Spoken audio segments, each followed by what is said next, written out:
Life Code épisode 559. Comment avoir plus de temps et accomplir plus en travaillant mieux.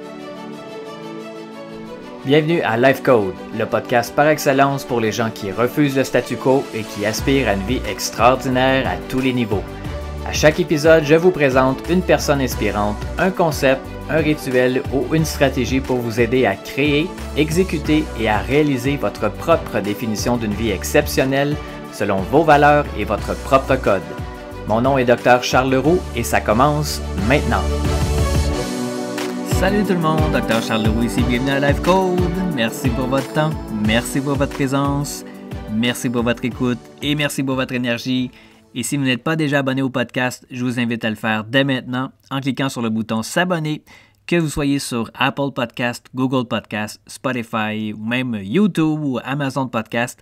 On est également présent sur plusieurs autres plateformes, donc merci de faire partie de ces gens-là de plus de 140 pays qui écoutent Life Code. Aujourd'hui, ce dont je voulais vous parler, en fait, ça va s'adresser directement à vous si vous avez beaucoup de choses que vous voulez faire et que vous n'arrivez pas à tout faire au moment où vous voulez le faire. Est-ce que ça vous arrive de penser qu'on dirait qu'il manque de temps, qu'il manque d'heures dans une journée pour que vous soyez en mesure de pouvoir compléter vos projets ou de travailler adéquatement, d'être productif? Donc aujourd'hui, je vais vous partager 5 trucs que vous pouvez mettre en application ou peut-être même vous rappeler parce que comme dans plusieurs autres épisodes de Life Code, je n'ai pas réinventé la roue. Je suis là parfois pour qu'on puisse s'aider tous ensemble à se rappeler des tactiques, des rituels, des stratégies qui fonctionnent et qu'on a tendance parfois à laisser de côté, à oublier ou même à banaliser. Et quand on parle de productivité, le temps, c'est hyper important. Le temps, c'est une ressource qui est une des ressources les plus importantes. C'est une ressource qui n'est pas renouvelable. Hein? Le temps passé ne reviendra jamais. Et c'est important de l'utiliser de façon judicieuse. Et d'utiliser également de façon harmonieuse. Parce que le but, n'est pas de faire, comme vous allez voir dans l'épisode. Le but, c'est pas nécessairement de forcer la note et de travailler le plus d'heures possible. Vous allez voir qu'avec les trucs que je vais vous donner, c'est possible d'accomplir plus en travaillant moins et en étant plus efficace. Hein? Est-ce que ça parle à quelqu'un, ça ici? En tout cas, moi, ça me parle, donc c'est pour ça que je voulais enregistrer cet épisode-là aujourd'hui. Donc, le premier truc que je vais vous donner pour être plus efficace, accomplir plus, avoir plus de temps, c'est vraiment de s'assurer que quand vous travaillez sur un projet, que vous coupez toutes les distractions. Tout le monde le sait, mais très peu de gens le font parce qu'en fait, surtout les médias sociaux, les messages textes, les courriels, toutes les notifications, ça vous bouffe de votre focus, ça bouffe votre attention, ça bouffe votre énergie même. À chaque fois que vous entendez le son d'une notification ou la vibration de votre téléphone portable, eh bien, déjà là, vous perdez complètement votre focus. Et ça prend beaucoup plus de temps revenir ensuite à la tâche, revenir concentré. Donc, c'est important quand vous choisissez de travailler sur un projet en particulier. Assurez-vous que vous déterminez déjà un temps spécifique et pendant ce temps-là, mettez votre téléphone cellulaire en mode avion ou fermez-le carrément. Éteignez les notifications, éteignez l'envie d'aller voir vos messages textes ou les publications sur les médias sociaux. Mettez ça de côté complètement. Si vous voulez être productif, efficace, éliminez les distractions. La deuxième stratégie que je voulais vous partager, c'est la technique Pomodoro. Est-ce que vous savez ce que c'est? En fait, ce que ça signifie, c'est des courtes périodes intenses de travail suivies par une période de repos. Plutôt que de travailler 3 heures d'affilée sur le même projet, et d'utiliser toute l'énergie que vous avez dans votre réserve pour finalement arriver au bout de la ligne complètement épuisé, utilisez la technique suivante. Par exemple, vous travaillez pendant 20-25 minutes, hyper concentré, hyper focus, aucune distraction, et ensuite vous prenez un 5-10 minutes de pause. Et ce que vous faites pendant ce temps-là, c'est que pendant ces minutes de pause-là, vous levez, vous bougez, vous allez prendre un verre d'eau, vous prenez des respirations, vous pouvez même méditer quelques minutes. Et ensuite, on revient encore pour un 20-25 minutes hyper focus. Et on répète comme ça. Ce que ça fait, en fait, c'est que contrairement à ce qu'on pourrait penser, on est beaucoup plus productif quand on travaille pendant des courtes périodes intenses suivies par des périodes de repos que quand on fait ça pendant une très longue période de temps consécutif. Et après avoir fait 3 ou 4 cycles de Pomodoro comme ça, assurez-vous de prendre une pause un peu plus longue, comme par exemple, vous faites 4 cycles comme ça, et ensuite vous prenez une pause de 30 à 45 minutes. Et là, vous allez faire un entraînement physique, vous faites de la lecture, vous faites autre chose pour changer votre esprit. Ça a l'air peut-être bizarre à expliquer comme ça, mais mettez-vous au défi de le faire, testez-le pour vous, vous allez voir à quel point vous allez même être peut-être plus efficace, et même pour les étudiants, par exemple, qui ont à étudier pour un examen, ou vous êtes en fin de session, ou peu importe, de voir cette approche-là va vraiment augmenter votre rétention d'informations. Ça va vous permettre de garder votre énergie également plus facilement. Troisième chose que vous pouvez faire également, c'est de déléguer. Vous n'avez pas à tout faire toujours tout seul. Identifiez vos forces et concentrez-vous sur ces forces-là. Identifiez ce que vous aimez faire et restez concentré avec ces choses-là. Et d'un autre côté, identifiez vos points faibles. Identifiez les choses que vous n'aimez pas faire dans votre description de tâche, par exemple, dans votre travail. Et trouvez quelqu'un pour qui votre faiblesse, c'est sa force à cette personne-là. Comme par exemple, pour les professionnels de la santé, votre force, votre talent, c'est de voir vos clients, c'est de voir vos patients. Peut-être que faire de l'administration ou de la comptabilité, ce n'est pas votre bague. Peut-être que vous n'aimez pas ça. Alors, déléguez cette partie-là à une autre personne. Si vous êtes un créateur de contenu, par exemple, créez votre contenu. Pourquoi est-ce que vous devriez faire le ménage dans votre maison? Pourquoi est-ce que vous devriez faire même les repas?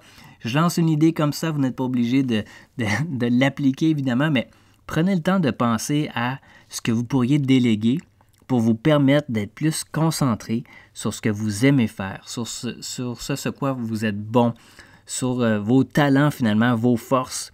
Et comme ça va vous permettre d'accomplir plus avec un temps de qualité et même moins de temps. Vous allez être moins dispersé à penser à tout ce que vous avez à faire. Et parlant de tout ce que vous avez à faire, ça me mène à vous parler de mon quatrième point, qui est de vous concentrer sur maximum 5 priorités par jour. Quand vous vous levez le matin, là, plutôt que de faire votre liste de choses à faire avec les centaines de choses que vous avez à faire, que vous avez à penser, concentrez-vous à accomplir au maximum 5 choses. Quelles sont les 5 priorités de la journée? Et concentrez votre attention, votre énergie, votre temps, vos ressources, votre focus pour accomplir ces 5 tâches-là d'ici la fin de la journée.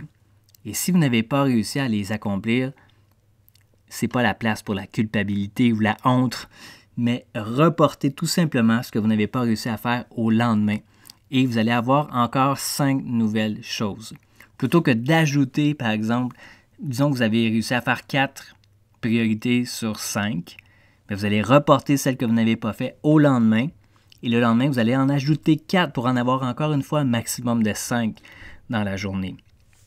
Parce que votre cerveau va focusser beaucoup plus facilement s'il y a moins de choses à faire que s'il y a une panoplie de choses à faire.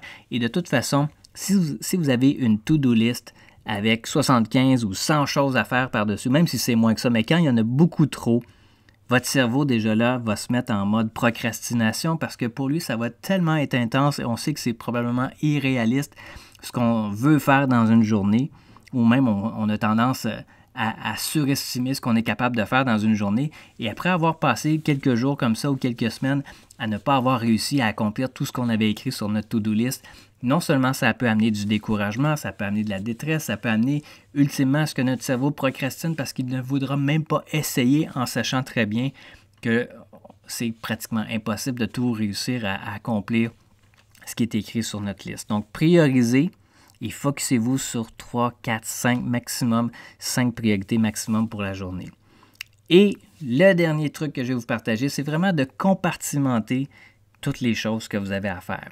Si vous aimez ça, faire des listes, là, mais catégorisez les choses que vous avez à faire. Par exemple, vous tracez une croix sur une feuille de papier, donc pour séparer la feuille en 4 parties, vous avez dans le premier carré, en haut à gauche, par exemple, les choses importantes et urgentes. En haut à droite, ce sera les choses importantes et non urgentes. En bas à gauche, les choses qui sont pas importantes mais urgentes. Et en bas à droite, ce sera les choses non importantes et non urgentes. Les choses en haut à gauche, importantes et urgentes, évidemment, c'est des choses que vous devez faire. Les choses en haut à droite qui seraient importantes mais moins urgentes, à ce moment-là, il faut les planifier. Et pas les faire en premier, ces choses-là. C'est de les planifier à quel moment vous allez devoir les faire. En bas à gauche, maintenant, les choses non importantes mais urgentes, c'est à vous de choisir. Vous les faites ou encore une fois, vous les déléguez. Comme ça, vous allez pouvoir faire en sorte que ces choses-là seront accomplies. Et finalement, dans toutes les choses à faire, parmi celles qui sont pas importantes et non urgentes, eh bien, idéalement, c'est qu'on ne les fait pas, ces choses-là, ou on peut également les planifier. Comme par exemple, des choses comme, des loisirs, c'est important, mais ça ne fait pas partie des choses qui vont faire avancer nécessairement vos projets. Planifiez-le, cédulez un temps précis pour ça, mais ne vous laissez pas embarquer dans toutes sortes de distractions, de sollicitations, d'invitations, des gens qui vont vous tester pour voir à quel point vous voulez accomplir réellement vos choses, à quel point est-ce que vous êtes déterminé ou dédié à faire avancer vos projets qui vous sont chers. Pour éliminer les distractions, vous les planifiez ou carrément vous les éliminez au maximum. Donc, sur les 5 trucs que je vous ai donnés, est-ce qu'il y en a un là-dessus que vous accrochez un peu plus, en ce sens que vous allez l'appliquer à partir d'aujourd'hui? Si c'est le cas, venez me rejoindre sur les médias sociaux, que ce soit sur Facebook ou Instagram. Venez commenter mes stories ou mes publications. Venez me mentionner que vous avez écouté l'épisode 559 et faites-moi part de ce que vous en avez pensé. Si vous avez apprécié, merci de le partager sur vos réseaux sociaux. Et encore une fois, si vous voulez me rejoindre sur Facebook ou Instagram, @Dr Charles Leroux, n'hésitez pas. Ça me fait toujours un grand plaisir d'échanger avec vous. Sur ce, mes amis, passez une excellente journée et nous, on se reparle très bientôt. C'est tout pour l'épisode d'aujourd'hui. Merci énormément pour votre écoute. Pour en savoir un peu plus sur ma philosophie, mon Life Code 24/7, je vous invite à consulter le site internet charlesleroux.ca. Et je vous invite également à partager le podcast Life Code avec vos amis sur vos réseaux sociaux. Vous pouvez me suivre également sur Facebook et Instagram @Dr Charles Leroux. Et laissez-moi savoir ce que vous en pensez en commentaire, ça me fait toujours un grand plaisir de vous lire. Et finalement, assurez-vous de vous abonner au podcast Life Code pour ne manquer aucun autre épisode sur iTunes. Et vous me rendriez un immense service si vous vouliez m'aider dans ma mission de rejoindre le plus grand nombre de personnes possible, soit en mettant une review ou en laissant un avis sur iTunes et partager le podcast pour que le plus grand nombre de personnes possible puissent exécuter leur code de vie, créer un impact massif et changer le monde pour le mieux. Merci à tous et à très bientôt.